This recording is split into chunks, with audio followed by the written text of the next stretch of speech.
Good evening. I'm Rob Montagnes, President and CEO of Licking Memorial Health Systems, and it's really my pleasure to welcome you tonight to this evening's event, Licking Memorial Health Systems providing information about the COVID-19 vaccine. Our employees, medical staff, our entire community has done a tremendous job dealing with the pandemic. And now it's all of our responsibilities to carefully consider the vaccine and whether or not we should get it. Licking Memorial Health System strongly encourages individuals to get the vaccine because for us to come out on the other end and return to a more normal state of affairs, we need to achieve herd immunity and make sure that we have the pandemic under control. There have been a lot of myths and misinformation on social media about the vaccine, and we recognize that the vaccine was created in record time, very quickly, which may cause some concern or give pause to individuals on whether or not they should receive the vaccine. Well, tonight, I'm pleased to tell you that we've assembled 3 outstanding clinicians who will provide information, answer questions, and give data so that you can make an informed decision about whether or not you and your family should receive the vaccine. Let me introduce our clinicians that will provide you with the information you need to protect you, your family, and ultimately our community. First, we have Dr. Janae Davis. She is an obstetrician with Licking Memorial Women's Health in downtown Newark. She has provided OB/GYN services at LMHS for 15 years. Tonight, we also have Dr. Talya Greathouse. She is a board-certified family practice physician here at Licking Memorial Family Practice on West Main Street. She has provided healthcare services at LMHS for 22 years. And finally, our Vice President of Medical Affairs, Dr. Craig Cairns, who's been instrumental in our response to COVID-19. He was a part of the team that created our COVID-19 policies and procedures at our facilities and has even been recognized by Columbus organizations for his work in this area.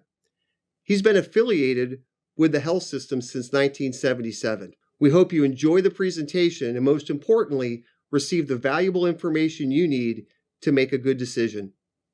Thank you.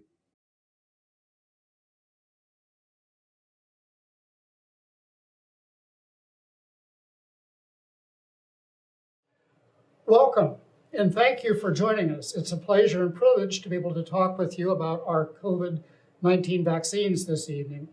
18 months now into the pandemic, we are familiar with some of the numbers, and I'll just go over those again briefly.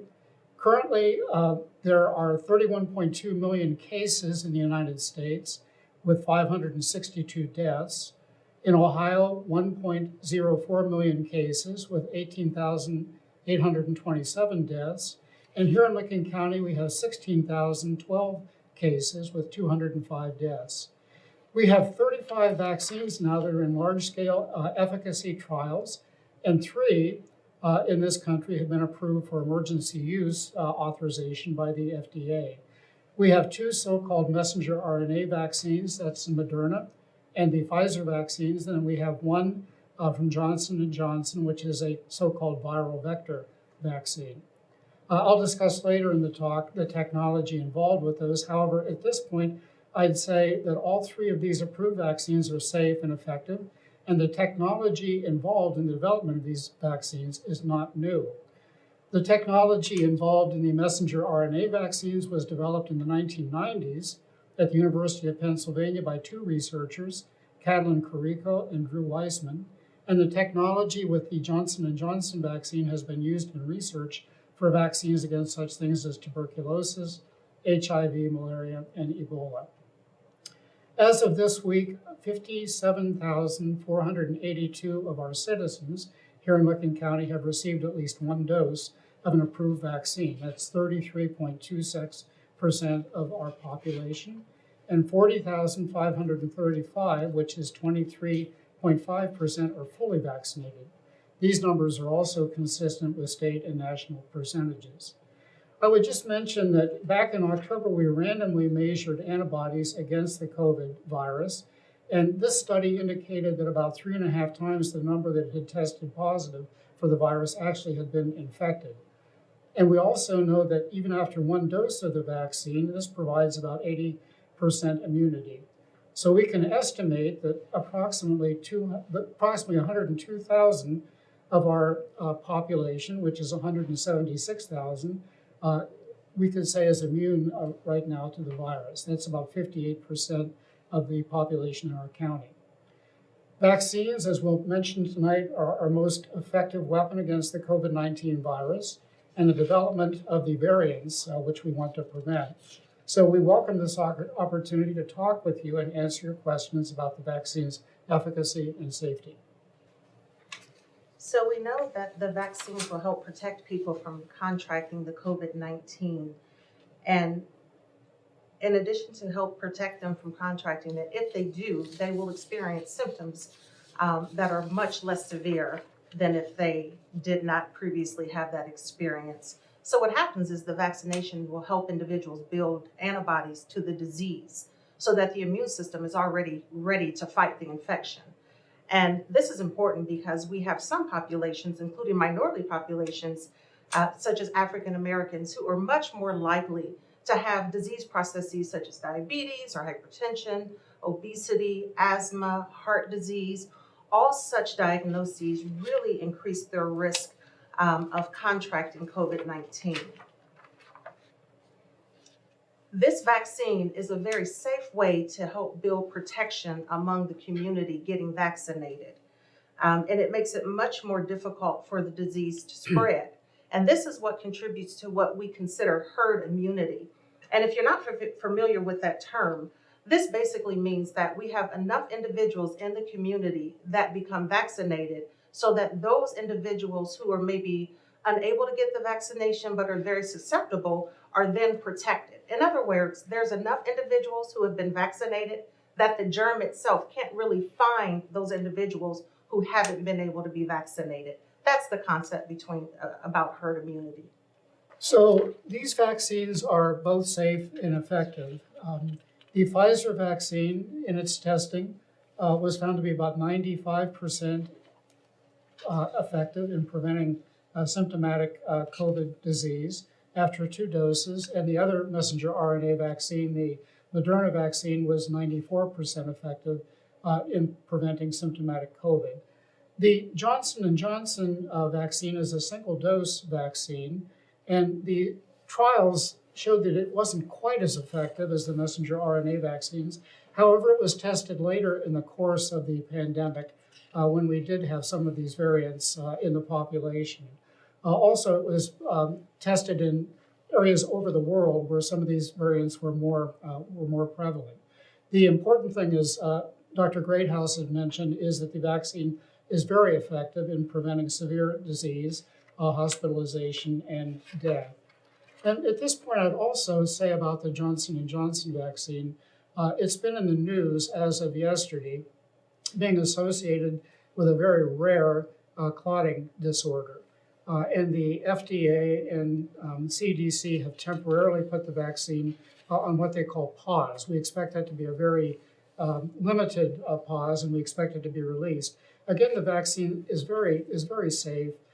In this country, there have been 6 patients that have developed this very rare disorder. That's out of about 7 million doses of the vaccine. So that's a very, very rare occurrence. It's similar to the AstraZeneca vaccine, which also has been associated with this abnormality, and this was mainly in Europe. In Germany, I think there were 11 cases, and in Norway, 5 cases. But both of these vaccines are really quite safe. Thank you for explaining that. I know that some of these side effects are something that makes people nervous when they're thinking about sending their loved ones to get a vaccine or them getting a vaccine. So I just wanted to take a moment and talk about some side effects that we expect to be normal, and that really, whenever you're feeling these changes that are happening within your body, it oftentimes means that your body has accepted that vaccine and it's producing a response that makes you actually in a better position after the vaccine. So the most common side effect that happens is pain and swelling at the injection site, and about up to 90% of people will have that.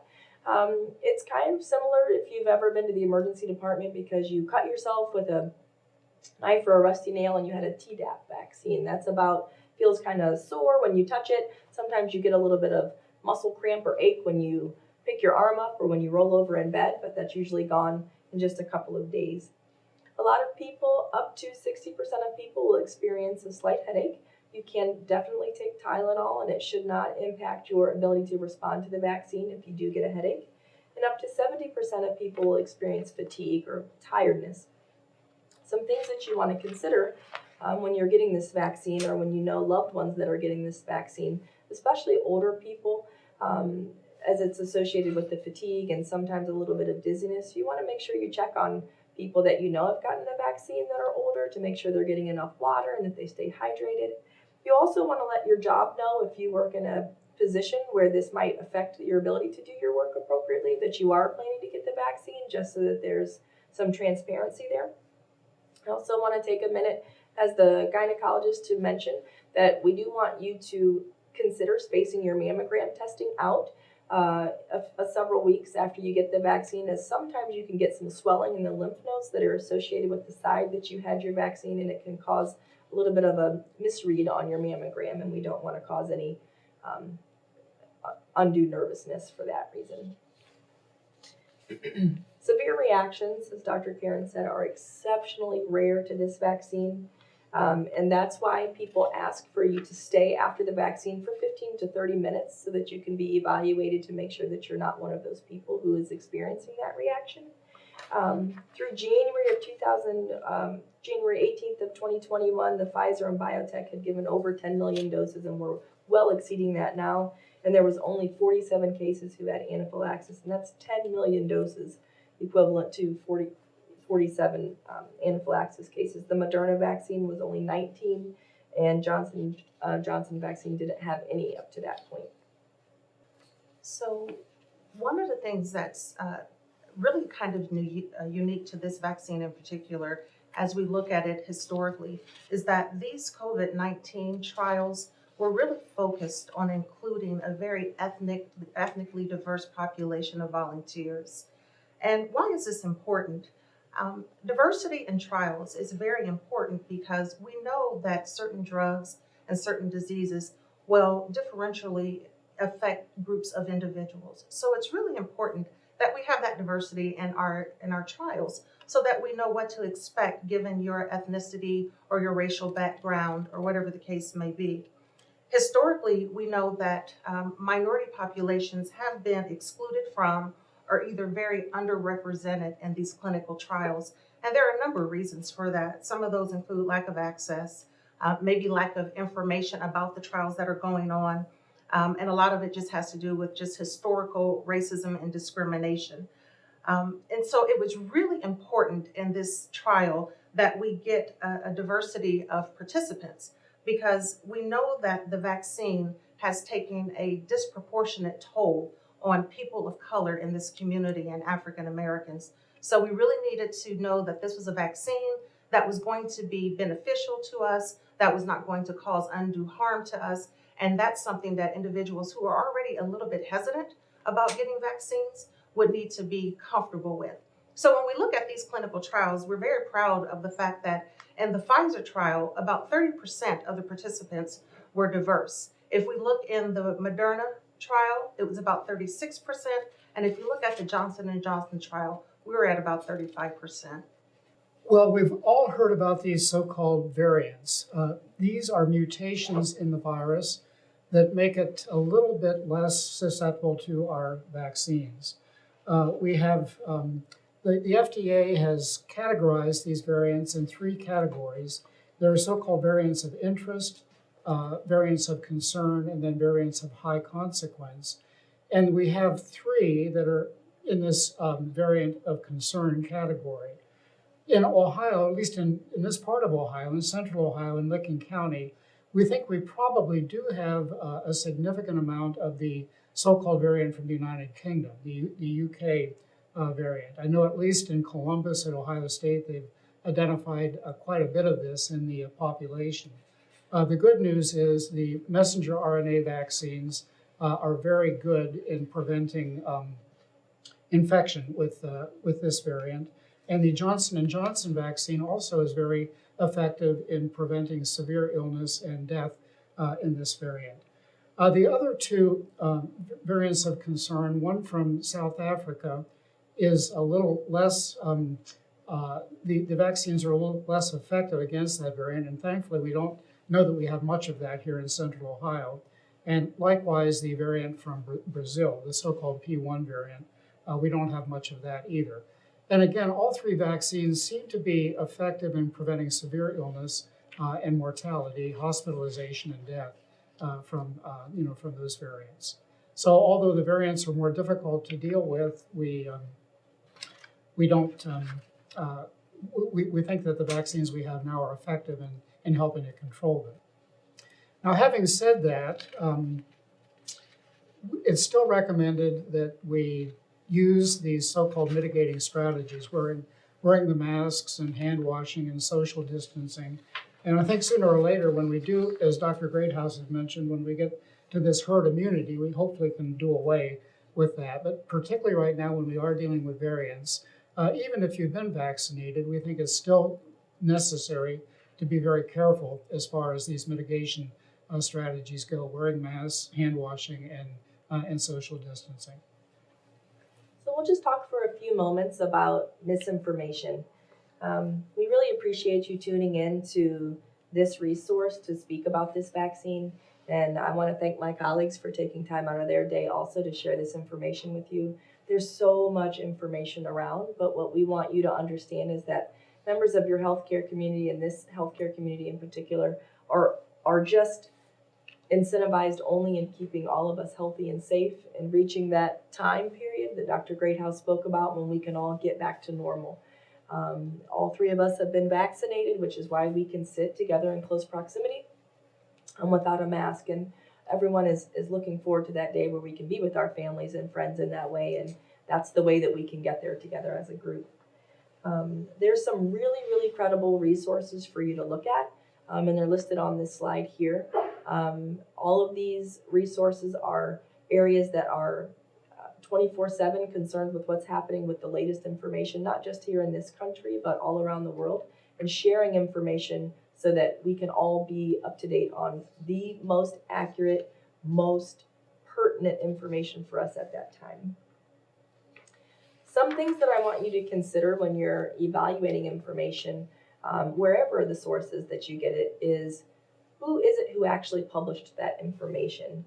Did you get that from a magazine? Did you get that from a medical journal? Did you get that from Facebook? And I will say there is some good information, even if it didn't come from a source that came from the CDC website, but you have to make sure that you vetted that information appropriately. And what does that really mean? It means, do you know who those authors are? Are they credible authors? Are they physicians? Are they researchers? Are they scientists? Or are they just someone's friend or someone's aunt or someone who just has a thought? What are the credentials of that person? When we do clinical trials, the tediousness of that and the amount of information that has to be sifted through and presented, that education that goes into whether or not that can be reproduced for people and understood in the medical community is so enormous. Does the person who's presenting this information have enough of those resources available to them to give good information that can be reproduced for other populations so that you can have best information to make decisions for your family? Does the author have a hidden agenda? Is there a political reason why someone might put that? Is there a financial gain someone might put that information out? Is there a personal feeling that someone has about vaccines in general that really is because of a personal experience? Was that information peer reviewed basically means if another provider, if another physician looked at that information, would they find it credible? Could they repeat that study or repeat that information and produce the same result? And that's really important. And do other sources back up that information? And do they list where they got their information from so that you could, if you felt like it, go and check it out and make sure that it was reputable? There's a lot of information out there. If you have any questions about it that go beyond the sites that we mentioned earlier, please contact your physician's office, as again, we want you to feel safe about getting the vaccine and to feel like your questions have been fully answered. There are some other sources here specifically for this county if you would like to contact them. The Licking County Health Department has a question hotline. The Ohio Department of Health has a coronavirus call center, and that number is also listed here. And then Licking Memorial has information for you at their website as well. So please feel free to look at these reputable resources to get your information, and please let us know as your providers if there's anything else we can do to answer those for you. You know, this leads very nicely, Dr. Davis, into the myths and the facts about these vaccines. Knowing the source is credible, that it's peer reviewed, that the data is good, is very important. That's one of the ways that we can kind of debunk some of these myths and theories that are out there about this vaccine. So thank you for offering all of those resources that folk could easily and readily get to. Now, the first one that I want to touch on is the fact that many people believe that the vaccines are not safe because they were so rapidly developed and tested. That is, in fact, a myth. The clinical trials have proven to be safe, and they have really produced very few side effects. Now, Dr. Cairns has already spoken about the clinical pause that we've put on the Johnson & Johnson vaccine. And as he stated, this was a very rare occurrence. It happened in very few cases, but out of an abundance of caution, the CDC and the FDA have agreed that let's just take a moment to just get some additional information. So that really speaks to the seriousness of how we think it is in terms of making sure that we're doing everything that we can to keep people safe, okay?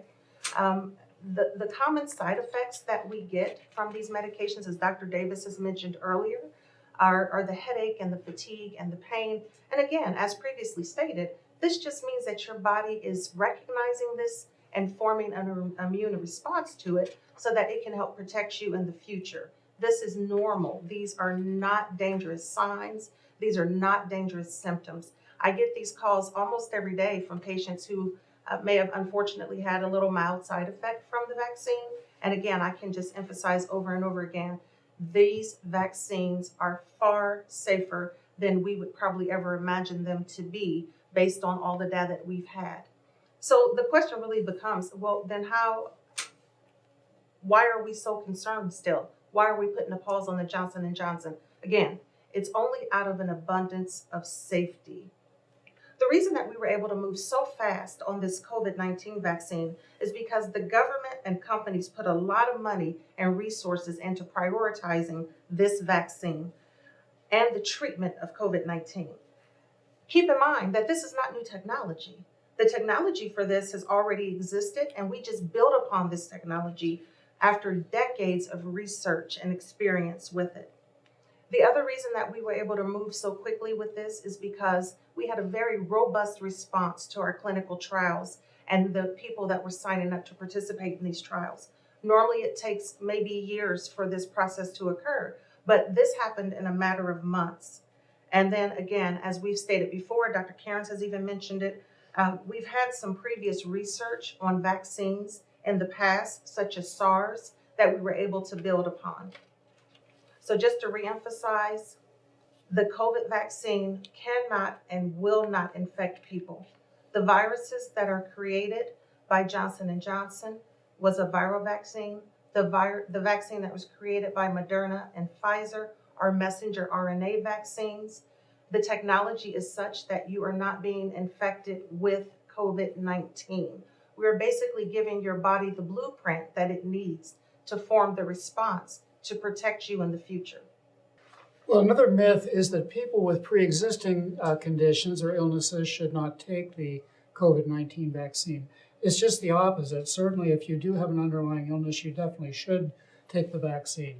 And not that age is an illness, but particularly as we get older, it's very, very important to make sure that you're immunized. If we're looking at people over the age of 65 and comparing that with young, healthy people, the risk of hospitalization from COVID is 35 times more than it is in a young, healthy person, and the risk of death is 110 times. And if you're over 85, the risk of hospitalization is 80 times more, and the risk of death is almost 8,000 times more than if you were young and healthy. And as we know, the vaccines are very effective in preventing hospitalization and death. If some of the specific conditions, if you have high blood pressure, your chances of developing serious illness are 80% higher. If you have diabetes, it's about 1.5 times higher. If you have a malignancy, about 1.5 times higher. If you have heart failure, about 2 times higher, and chronic renal disease, also about 2 times higher.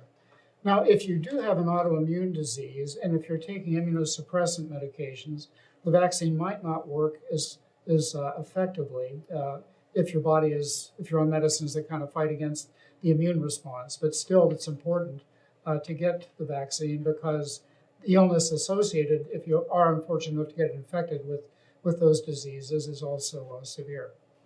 So there's another myth out there that states that if you have had COVID-19, the disease itself, that you do not need the vaccine.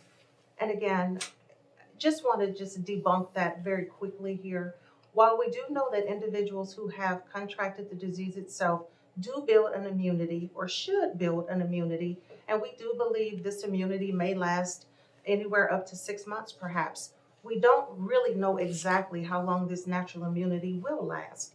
And so what we know is that studies have shown that most people who have been infected may have this reaction and this response and this immunity, but not everybody does. And for those individuals who don't have an adequate response, they will still need the vaccine for additional protection. So the fact that you've been infected with the disease does not preclude you from getting the vaccine. And as a matter of fact, you don't have to wait any 3 to 6 months to get the vaccine after an illness. You want to get that vaccine very shortly after, as soon as you are able to, as long as you are symptom free. Well, there's another myth that some people have a concern that the vaccine might alter our own genetic material, our own DNA. And just to piggyback on what Dr. Greathouse has already said, the messenger RNA vaccines, the Moderna and Pfizer vaccines, are totally synthetic. We know the genetic sequence of the entire SARS-CoV-2 virus, the virus that causes COVID-19. And not only do we know that sequence, but we know which sequences within that genome code for the different proteins in the virus. So what they've done is they've synthetically produced that sequence that codes for the spike virus, the spike protein in the virus, and inject that into the body. So there's no active viral material whatsoever in these messenger RNA vaccines. They're totally synthetic. They mix it with a little bit of lipid, inject it into a muscle.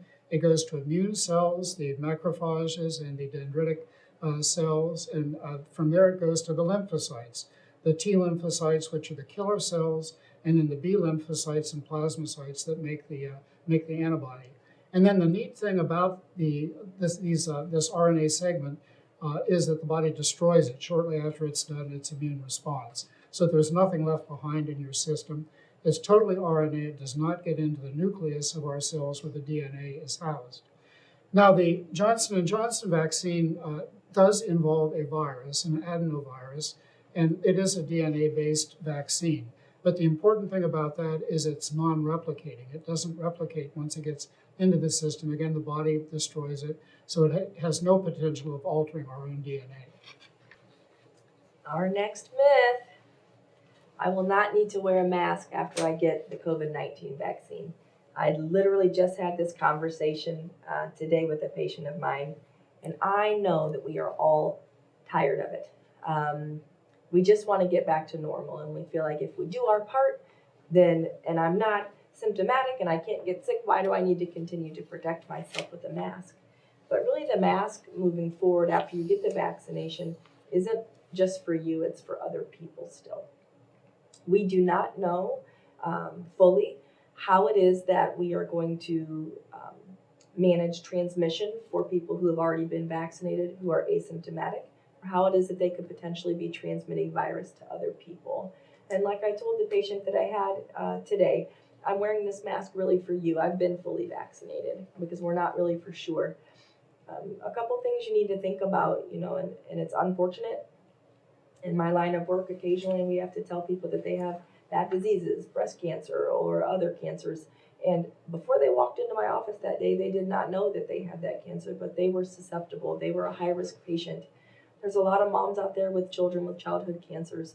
If I walk around and possibly breathe COVID onto somebody else who looks perfectly healthy, but they are involved with an immunocompromised person, then I potentially have compromised that person.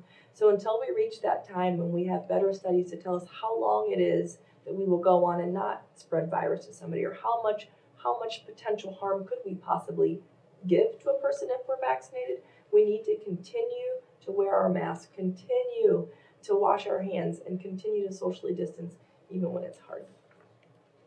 So another myth that we'll touch on today is the fact that the COVID-19 vaccine was developed as a way to control the general population through microchip tracking, or that it is an implant into our brains. I chuckled a little bit when I said that, but it really is no laughing matter. There are people that really believe and subscribe to this way of thinking. And for those individuals, they do not want to get the vaccine because for them, this is a very real fear. I actually have had this conversation in my office with patients about the vaccine. And I can assure you that the vaccine does not contain any implants. There are no microchips.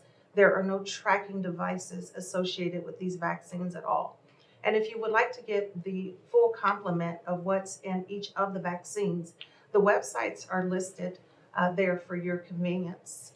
The Johnson & Johnson, the Moderna, and the Pfizer are very open and transparent about what their vaccines contains. So jump on their websites and you can see for yourself.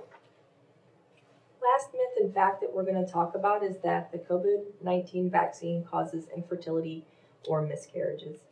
I am highly sensitive about developing fetuses. That's what I do for my job every day. And so please understand that we have to transparently say that we did not put pregnant people into this study, but not because we were nervous about the effects that this vaccine was going to have with anybody. It was more so that we could get this through the general population quicker.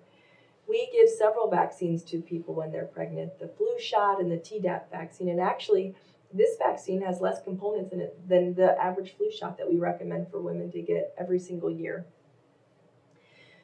For people who are not sure about whether or not they should get the vaccine because they're worried about things that might happen to the baby's DNA, or could this change my baby? I think that these two providers have done an amazing job explaining this is not impactful to your DNA, and it's not potentially impactful to your baby's DNA. This is to help us produce a response in your body so that your child can be protected and that you can be protected. And we're getting some really good information now to show that even in the breast milk and in the babies who are born of moms that were vaccinated, we're seeing a benefit of moms getting that vaccination. Even though our numbers make us relax as a community slightly, I do want to make sure that you understand that I still send people who are hypoxic, which means they're not getting enough oxygenation in their pregnancy, to big facilities to be worked on. And we don't know what the consequence is going to be to their baby when their blood oxygen levels are lower because they have COVID-19. And the main reason, like I said, that we give vaccines to moms is to be able to pass that protection on to the children.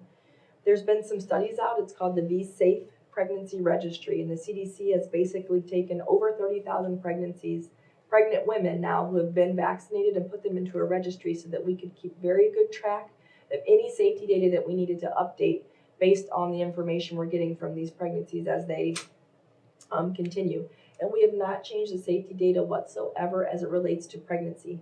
Miscarriage risk is not elevated at all with this vaccine, and neither is infertility.